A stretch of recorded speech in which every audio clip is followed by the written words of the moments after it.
बिस्मिल्लाहिर्रहमानिर्रहीम। Warm welcome to all of you in unique FSc second year online lectures. हम लोग बेटा इस वक्त एक नया चैप्टर शुरू कर रहे हैं 22 के बाद, just to be on the ease. थोड़ा सा आपको एक डिफ़िकल्ट पैटर्न से हटा के हम लेके आ रहा हूँ मैं आपको थोड़े से ईजी चैप्टर्स की तरफ। पहला चैप्टर है इसका चैप्टर 25, इकोसिस्टम। ठीक है, इसमें बेटे पिछले सालों में, अब तो मुझे नहीं पता कि क्या स्मार्ट सिलेबस के बाद पैटर्न बनता है, पेयरिंग किस तरह होती है और वो, लेकिन पिछले सालों में इसका पेयर था 15 और 25 का पेयर, और 11 मार्क्स का पेपर इस चैप्टर में से आता था। 11 मार्क्स में एक लॉन्ग, 3 शॉर्ट और 1 MCQ शामिल है। ठीक है, अब हम इसमें बेटा पहले तो हम इसमें शुरू करेंगे शॉर्ट क्वेश्चन वाइज। तो आपने क्या करना है कि इस सारे को एक दफ़ा मेरे साथ अरेंज कर लेना है शॉर्ट लॉन्ग वाइज, और फिर उसको हम तरीके से कवर कर लेंगे। इंतहाई आसान चैप्टर है। पहला शॉर्ट, इकोलॉजी, ग्रीक वर्ड से निकला है ओएकोज। ठीक है, oikos which means the family household. तो अगला MCQ है कि जो टर्म थी इकोलॉजी की, ये दी किसने थी? It was coined by Ernest Haeckel. कब? 1866। ठीक है, ये इस वक्त ये क्वाइन अप हुई थी ये टर्म, और इसके अंदर अब इसकी डेफिनेशन कर लो। The study of relationship of organism with its environment, ठीक है, is known as ecology. Ecology का बेटा दूसरा नाम क्या होगा? Environmental biology. Next, ecosystem. ठीक है, how do you define ecosystem? कुछ डेफिनेशंस हैं जो किताब में थोड़ी सी डिफ़िकल्ट हैं, मैं आप सब बच्चों के लिए बोल भी रहा हूँ, एक दफ़ा उनको सुन भी लीजिएगा और क्लियर भी कर लीजिएगा। ठीक है, the part of the environment where living and non living components interact with each other. ठीक है, the part of the environment where living and non-living components interact with each other is known as ecosystem. ये बेटा second short हो गया। Third, population. What is population? Group of organisms of the same species living at the same place at the same time is called what? Population. ठीक है, फिर उसके बाद हमारे पास नेक्स्ट क्या है? कम्युनिटी। असेंबलेज, इसके साथ वर्ड बड़ा इंपॉर्टेंट है, असेंबलेज। सो अगर कम्युनिटी बेटा शॉर्ट में आ जाए तो कैसे डिफाइन करोगे? Assemblage of different populations living together at the same place at the same time. Community बेटे दो तरह की होती है, ये भी नॉलेज के लिए भी और शॉर्ट के लिए भी ज़हन में रखना है, सिंपल और कॉम्प्लेक्स। अब सबसे पहले बेटा सिंपल कम्युनिटी कर लेते हैं। सिंपल कम्युनिटी से मुराद है limited number and size of population, और कॉम्प्लेक्स कम्युनिटी से बेटा क्या मुराद है? Large number and size of the population. तो अब अंडरस्टूड बात है, एक पॉपुलेशन का नंबर ही लिमिटेड है, तो आप उसको कैसे डिफाइन करोगे, या मतलब कैसे एग्जाम्पल दोगे? वही बेटा एग्जाम्पल जो मैट्रिक लेवल से आप पढ़ते आ रहे हो, fallen log. What does that mean? एक दरख्त का तना है जो गिरा हुआ है, उसके नीचे बेशुमार पॉपुलेशंस मौजूद हैं, fallen log with various populations under it. और कॉम्प्लेक्स कम्युनिटी, या तो ये पॉन्ड कम्युनिटी है या ये फॉरेस्ट कम्युनिटी है। ये दोनों लार्ज कम्युनिटीज़ हैं जिसमें large number and size of population मौजूद है। ओके, ये बेटा नेक्स्ट शॉर्ट हो गया आपके पास। अगला short,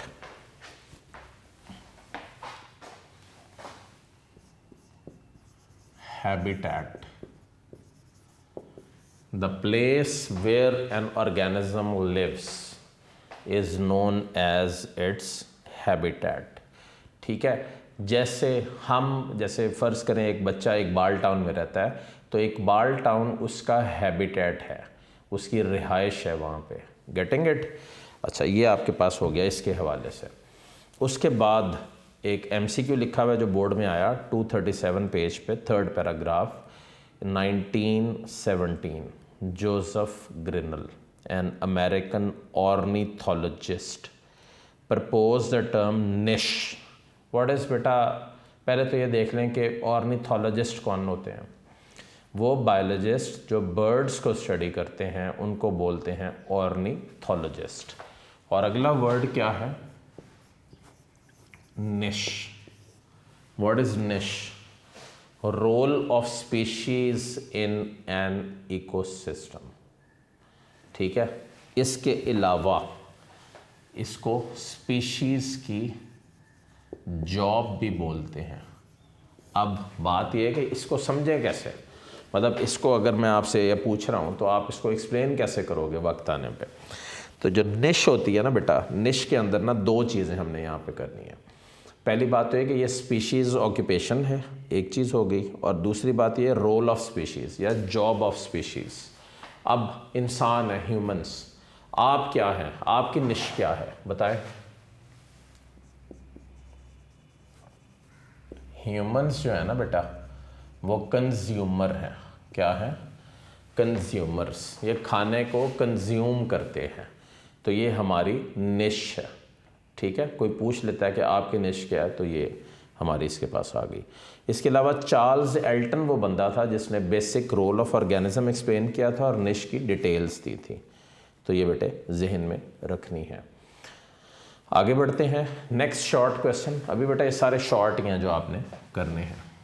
differentiate between autecology and synecology. अब डायरेक्टली इसका शॉर्ट जब डिफरेंस में आता है तो वो इस अंदाज में आता है आपको। ऑर्टिकोलॉजी क्या होती है? The study of single population relationship to the environment. ठीक है, single population relation to the environment is called क्या? ऑर्टिकोलॉजी। ठीक है, अगर बेटे को आपसे पूछ ले सिनिकोलॉजी के हवाले से तो उसमें आप क्या करोगे? The study of different communities together, यानी कि बेशुमार पॉपुलेशंस हैं जो मिलकर सामने आ रही हैं टुगेदर। अब बेटा एग्जाम्पल क्या दें हम ऑर्टिकोलॉजी और सिनिकोलॉजी, क्योंकि शॉर्ट का रूल ये होता है कि डिफाइन करें और एग्जाम्पल लिखें। तो पहली एग्जाम्पल ऑर्टिकोलॉजी में क्या होगी? Study of soybean plant. ठीक है, सोयाबीन प्लांट, उसकी स्टडी और उससे रिलेटेड जो भी एस्पेक्ट्स हैं वो आपके पास हो गए ऑर्टिकोलॉजी। यानी कि एक पॉपुलेशन है, उसके पैरामीटर्स, उसके अंदर मुख्तलिफ फिजिकल इन्वायरमेंट के और जो कुछ भी है वो आप पढ़ रहे हैं। अगर मैं यही बात अप्लाई करूं आपको सिनिकोलॉजी के ऊपर तो वहाँ पे आप क्या करोगे? फॉरेस्ट कम्युनिटी की एग्जांपल समझ लो। फॉरेस्ट कम्युनिटी क्या है? ऐसी कम्युनिटी जिसमें बेशुमार पॉपुलेशंस एक जगह पे और एक वक्त पे एग्जिस्ट कर रही हैं। ठीक है, तो आप उसको बोलोगे फॉरेस्ट कम्युनिटी। ठीक है बेटे, अब आप आ जाओ 239 पेज के ऊपर। नेक्स्ट शॉर्ट क्वेश्चन है differentiate between biotic and abiotic components of the ecosystem. सबसे पहले ये आपने मैट्रिक में मीटर पढ़ा होगा। बायोटिक कंपोनेंट्स कौन से होते हैं? Living components of the ecosystem are known as biotic components. ठीक है, और ये जो लिविंग कंपोनेंट्स हैं इससे मुराद क्या है? इससे मुराद है प्रोड्यूसर, कंज्यूमर और डीकम्पोजर। तो एक एक करके पढ़ते हैं। पहले हम बेटा शुरू करते हैं, प्रोड्यूसर्स कौन से हैं? प्रोड्यूसर्स क्या हैं? Green plants. ठीक है, वो ऑर्गेनिजम्स जो खाना प्रोड्यूस करते हैं वो प्रोड्यूसर्स कहलाएंगे। अब मैं अगर सोचूं कि बेटा कितने होंगे प्रोड्यूसर और कौन से होंगे, तो मेरे जहन में दो मेन वर्ड आ जाते हैं इसके लिए। पहला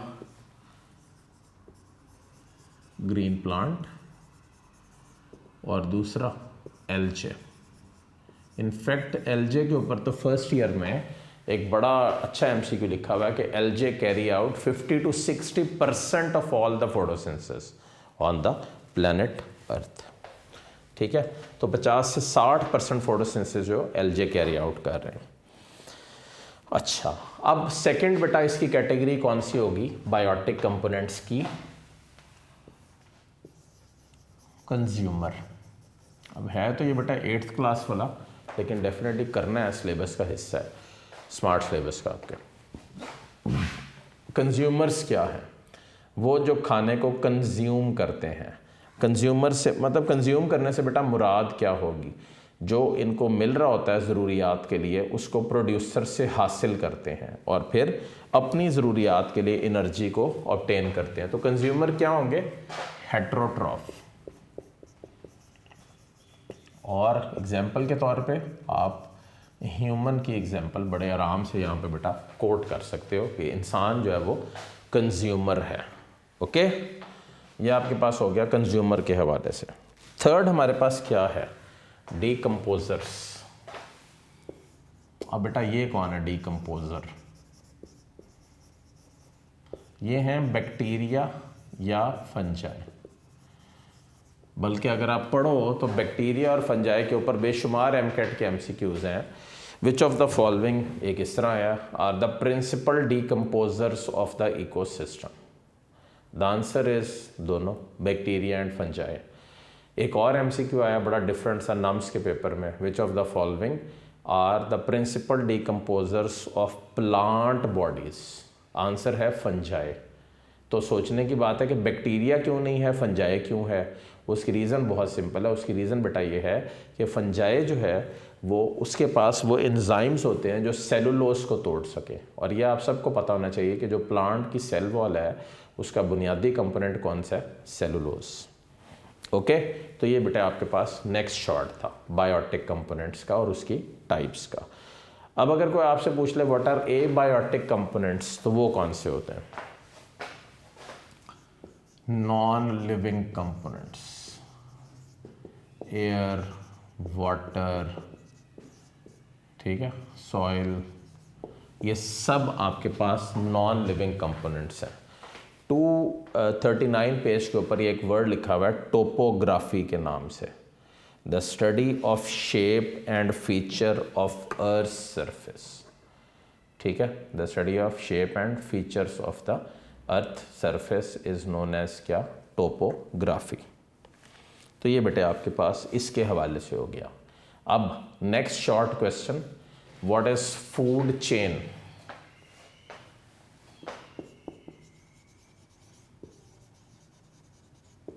बताएं जी, फूड चेन क्या होती है? मैं आपको ना बेटा यहाँ पे डेफिनेशन लिखी हुई है, 239 पेज के ऊपर हूँ मैं इस वक्त किताब में, तो मैं आपकी सहूलत के लिए डेफिनेशन लिख रहा हूँ यहाँ पे। Series of interconnected organisms in which one organism feeds on the next while is fed by the one before it, क्या ना, while is fed by the one above it। ठीक है, series of interconnected organisms in which one organism feeds on the next while is fed by the one above it। कैसे? ये आपके पास है grass, ये producer है। ग्रास को कौन कंज्यूम कर रहा है? कैटरपिलर। कैटरपिलर को बेटे कौन कंज्यूम कर रहा है? Blue bird. और बेटे ब्लू बर्ड को कौन कंज्यूम कर रहा है? ईगल। तो ज़रा गौर करें तो ये आपके पास मुख्तलिफ लेवल्स बन गए। घास किसने खाई? कैटरपिलर ने। कैटरपिलर को किसने खाया? ब्लू बर्ड ने। और ब्लू बर्ड को किसने खाया? उकाब ने। ये जो लेवल्स हैं ना यहाँ पे, इनको बोलते हैं T1, T2, T3 और T4। इनका अदर नेम इसका क्या होगा? Trophic levels. Trophic level, the different feeding levels of an ecosystem are known as trophic levels. ठीक है, different feeding levels of an ecosystem. इसमें बेटा T1 क्या है? First trophic level. T2 क्या है? सेकंड। T3 क्या है? थर्ड। और फिर लास्ट लेवल पे कौन है? आपके पास ईगल। अब अगर मैं दूसरी तरह क्लासिफाई करूं तो इधर देखें, ये T1 पे क्या है? प्रोड्यूसर, खाना प्रोड्यूस करने वाले पौधे। T2 पे क्या है? प्राइमरी कंज्यूमर, खाना कंज्यूम करने वाले।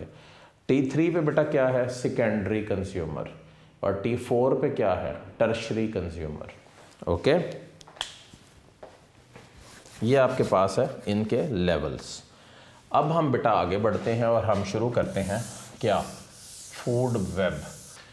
फूड वेब चैप्टर 25 का पहला लॉन्ग क्वेश्चन है, ठीक है। सबसे पहले इसकी डेफिनेशन कर लें, series of interconnected organisms in which one organism feeds on the next while is fed by the one above it। ये मैंने आपको डेफिनेशन बताई थी फूड चेन की। तो अगर बेटे फूड वेब आ जाए तो आप उसको कैसे डिफाइन करोगे, उसकी बेटे डेफिनेशन क्या होगी कि combination of various food chains in the ecosystem is known as food web।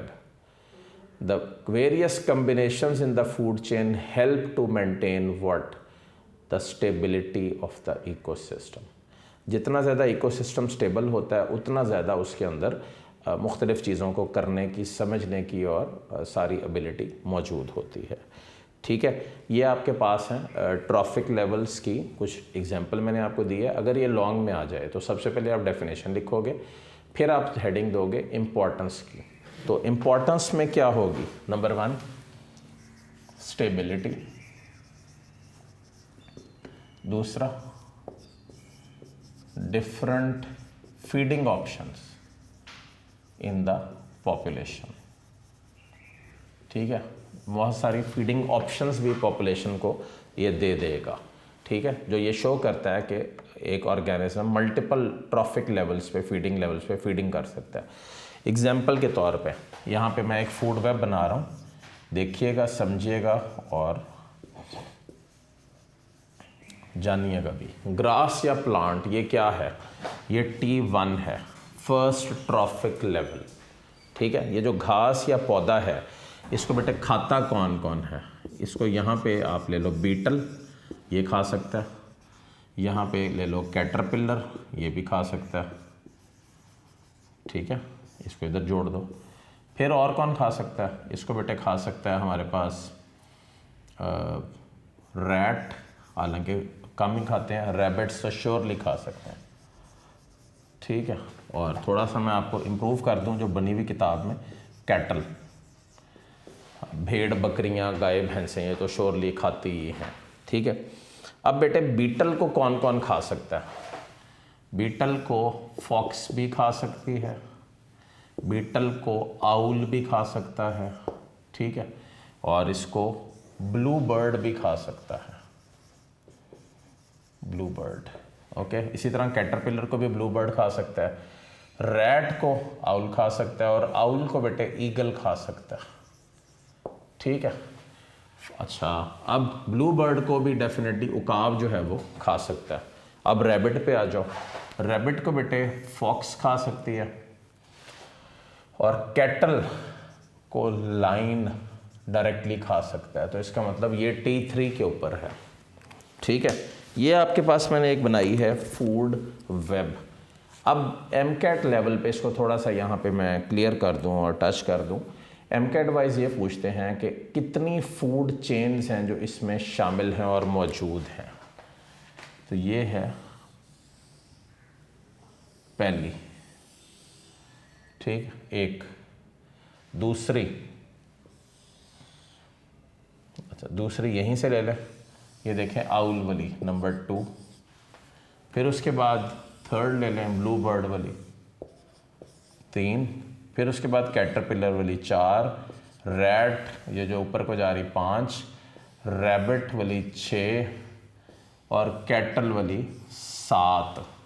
तो ये आपके पास 7 फूड चेन्स हैं जो यहाँ पे इंटरकनेक्टेड वे में आपको नज़र आ रही हैं, जो सारी आपस में बेटे यहाँ पे जुड़ी हुई हैं। ये आपके पास है बेटे लॉन्ग क्वेश्चन। अगर कोई पूछ ले फूड वेब में, इस फूड वेब में कितनी फूड चेन्स हैं, तो जवाब बेटे क्या होगा, 7 food chains are present in this. Okay बेटे, याद रहेगा मेरे बच्चों को, इसको अच्छे अंदाज में अच्छी तरह तैयार कर लेना है, ठीक है।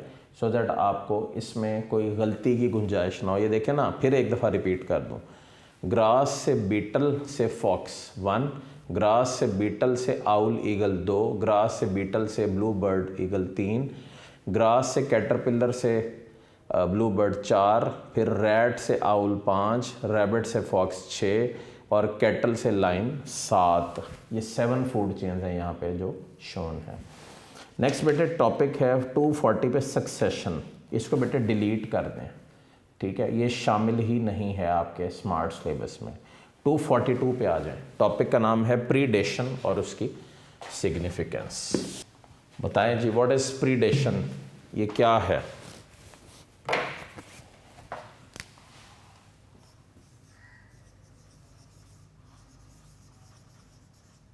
जी बेटा, प्रीडेशन से मुराद है प्रीडेटर प्रे रिलेशनशिप, इसको बोलते हैं, ठीक है। क्या बोलते हैं? Predator prey relationship. अब what does that mean exactly बेटे? प्रीडेटर प्रे रिलेशनशिप वो होती है जिसमें उर्दू में इसको बोलते हैं शिकार और उसका शिकारी, ठीक है। प्रीडेटर फर्ज करें फॉक्स है, तो शिकार क्या है उसका? रैबिट या रैट, दोनों में से कोई भी हो सकता है, ठीक है। तो ये प्रीडेशन है। An animal that preys on other animals is a predator, ठीक है। A predator is a consumer. The animal that is caught and eaten is the prey. The overall process is the predation, ठीक है। Second line next paragraph की, if the number of prey is large, ठीक है, this leads to an increase in the size of an population. क्यों भला? देखो, जितना ज़्यादा बेटा एक जगह पे शिकार होगा ना, उतना ज़्यादा वहाँ पे शिकारी भी होंगे। लेकिन अगर फ़र्ज़ करो शिकार ही ख़त्म हो जाता है, सिर्फ शिकारी बाकी बचते हैं, तो क्या होगा? कंपटीशन होगा, लड़ाई होगी, झगड़ा होगा और अल्टीमेटली सारा निज़ाम तहस नहस हो जाएगा, ठीक है। तो एग्जाम्पल इसमें क्या है? Cat mouse, fox rabbit, seal fish, frog mosquito, hawk and small bird. और इसके अलावा आप लाइस और ह्यूमन की एग्जांपल भी दे सकते हैं। नहीं, लाइस और ह्यूमन वो पैरासाइट्स में है। तो बहरहाल ये आपके पास बेटे 5 एग्जांपल हैं। चूहे बिल्ली वाली एक कॉमन एग्जांपल है, ये आप शॉर्ट है बोर्ड का, अगर ये आ जाए तो इसको इस तरह लिखिएगा।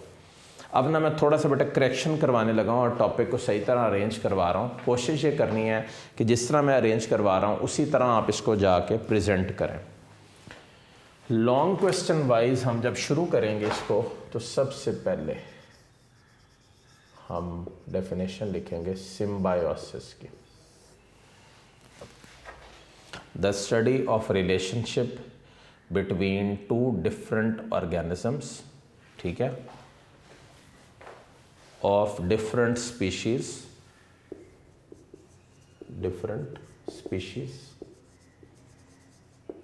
in which one may be benefited while the other is harmed। बेटे लिखी नहीं हुई चीज़ें आपने खुद लिखनी है, क्योंकि किताब में सिम्बायोसिस की डेफिनेशन गलत लिखी हुई है। वो होनी चाहिए थी म्यूचुअलिज्म की, वो लिख दी उसने सिम्बायोसिस में, ठीक है। तो ये है पैरासिटिज्म, जिसमें एक स्पीशीज़ इफ़ेक्ट होती है लेकिन दूसरी स्पीशीज़ जो है वो इफ़ेक्ट नहीं होती, ठीक है। ये पैरासिटिज्म है। मतलब एक को फ़ायदा होता है, दूसरे को नुकसान होता है। इसको हम बाद में देखेंगे, अभी सिर्फ डेफिनेशन पे रहें।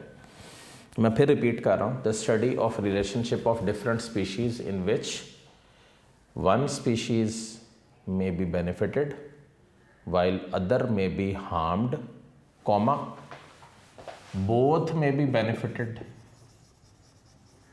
mutualism, comma, or one may be benefited and other may neither be benefited nor harmed, ठीक है। एक को फ़ायदा और दूसरे को ना फ़ायदा ना नुकसान, तो इसको क्या बोलेंगे? कमेंशलिज्म, ओके। अब आप ये जो सारा पढ़ा है आपने, अब हम इसको एक एक करके टेकअप करेंगे। यहाँ पे आपको कोशिश ये करनी कि जिस तरह मैं लेक्चर में इसको अरेंज कर रहा हूँ आप उसको उस तरह फॉलो करें। बजाय इसके कि आप लेक्चर के अलावा इसको किसी और तरीके से फॉलो करें, उसका एक नेगेटिव इम्पैक्ट होगा आप पे। शॉर्ट वाइज भी है और अगर लॉन्ग इकट्ठा आ जाए तो लॉन्ग वाइज भी। पहली होगी पैरासिटिज्म, ठीक है। What is parasitism? This is an association, ये आप किताब में आ जाए, between a host and a parasite which involves providing the parasite with food, protection and condition for survival, ठीक है। द पैरासाइट मे और may not harm the host, ठीक है। अब आप इसके अंदर मुख्तलिफ जो पैरासिटिज्म की एग्जांपल्स हैं अब आप उनको टेकअप करें। पैरासिटिज्म में जो बेसिक बुनियादी चीज़ें हैं उसमें हम सबसे पहले वर्ड, पहले तो लिखा हुआ मे और मे नॉट, उसको सही करें, which always harms the host. Parasitism की डेफिनेशन में थर्ड लाइन पे लिखा हुआ द पैरासाइट मे और may not harm the host, गलत लिखा हुआ है, सही कर लें, किताब बहुत पुरानी है, अपडेट नहीं की किसी ने, आप कर लें। The parasite always harms the host, ठीक है। और अब शॉर्ट आ गया। What is infestation? Diseases in living organism which are caused by parasites are known as what? Infestations, ठीक है। तो वो बीमारियां जो पैरासाइट्स कॉज करते हैं उनको क्या बोलते हैं आप? इन्फेस्टेशंस। अच्छा, नेक्स्ट शॉर्ट है टाइप्स ऑफ पैरासाइट। तो इसमें मुख्तलिफ हैं। पहली है एक्टोपैरासाइट। अब ये क्या होगा भाई? Ectoparasite, those parasites which live outside the body of host, जैसे वर्म्स, और चलें जैसे फंजाई ले लें, सबसे इजी, फंजाई, लाइस, जुएं, ये सब एक्टोपैरासाइट्स हैं। दूसरा एंडोपैरासाइट्स, वो कौन से होते हैं? Those parasites which live within the body of the host are called endoparasite. Example worms, ठीक है। और इसके अलावा बैक्टीरिया बहुत सारे जो बीमारियां कॉज करते हैं। और आपकी नॉलेज के लिए मैं दो और यहाँ पे ऐड कर रहा हूँ सो दैट आपको बाद में एमकेट में फ़ायदा हो। होते हैं ऑब्लिगेट पैरासाइट, सुना है ना ऑब्लिगेट पैरासाइट का? ये कई जगह पे वर्ड है किताब में। Those parasites which live within the host body are known as obligate parasites, ठीक है। और उसके बाद लास्ट हमारे पास क्या है? Facultative parasite.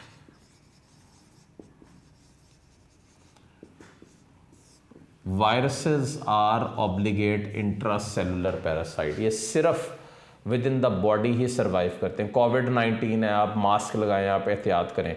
सबसे बड़ी एहतियात ये है, मास्क लगाने से भी बड़ी एहतियात क्या है कोविड में, कि बार बार मुंह के ऊपर अपने हाथ मत मलें, राइट। मतलब ये कि बार बार, जैसे कुछ लोगों को नाखून खाने की आदत होती है तो बार बार मुंह के साथ टच करके नाखूनों को काट रहे होते हैं, यहाँ पे वायरसेस लगे होते हैं और वो आपके अंदर फिर जाके तो मल्टीप्लाई कर सकते हैं। और फैकल्टेटिव पैरासाइट्स वो होते हैं जो विद इन द होस्ट भी रह लें और आर्टिफिशियल मीडियम भी सर्वाइव कर लें। ये हैं facultative parasite. Most of the fungi are facultative parasites, ठीक है बेटे। ये हमने सिम्बायोसिस की पहली टाइप आज की है। ये आपको बड़ा आसान सा लेक्चर चल रहा है जिसके अंदर आप ये सारी चीज़ें पढ़ रहे हैं। इंशाल्लाह नेक्स्ट लेक्चर तक आप ये सारा पढ़ के बैठें, एक दफ़ा रिव्यू करके बैठें। आसान आसान चीज़ें और बड़ी सिंपल लिखी हुई हैं। नेक्स्ट लेक्चर में हम इंशाल्लाह यहीं से इसको आगे बढ़ाएंगे। सिम्बायोसिस की बहुत सारी टाइप्स और कुछ किताब में करेक्शंस करते हुए कोशिश ये करेंगे कि उस में ही चैप्टर, बहुत छोटा सा चैप्टर, उसको एंड कर दें। अपना बहुत सारा ख्याल रखिए। इंशाल्लाह नेक्स्ट लेक्चर में मुलाकात होती है। अल्लाह हाफ़िज़।